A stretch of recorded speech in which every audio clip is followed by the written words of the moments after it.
আমাকে কেমন লাগছে অবশ্যই কমেন্ট করে জানাবে। চলো এবার যাব ছাদে। কি হচ্ছে?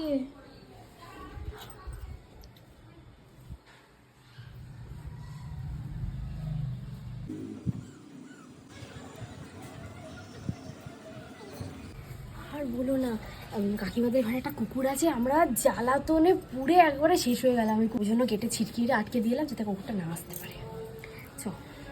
চলো এবার আমাদের ভিডিও শ্যুট হবে। এতক্ষণ ছবি শ্যুট হলো, এবার হবে ভিডিও শ্যুট। চলো। শাড়িটা ভালো লাগছে এভাবে?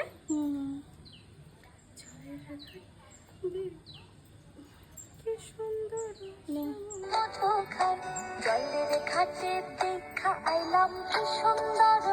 ফোনটা ঠিক করে ধর, ফোনটা কাত হয়েছিল। এখন একটা শাড়ি পরে শ্যুট কমপ্লিট হলো, এরপরে পরবো আরেকটা শাড়ি। বাপরে বাপ যা কষ্ট। চলো দেখতে থাকো, ওই শাড়িটা পরে নিই, তারপরে আবার দেখা হচ্ছে। এদিকে কিন্তু মেক করেছে। চুলটা আমার কি অবস্থা, খুলে দিই। আচ্ছা হ্যাঁ হ্যাঁ, পায়ের দিক থেকে তুলবি, ঠিক আছে? হ্যাঁ রেডি। মুখটা নেবো না? মুখটা নিবি, পায়ের দিক থেকে এবার তুলবি। হ্যাঁ রেডি। চলে এলো, আমার পায়ে যা জোর লাগলো আমার, বাপ রে বাপ। বৃষ্টি চলে এসেছে। চলো নিচে যাই, নিচে গিয়ে ভিডিও করবো। আমার ভালো লাগছে না।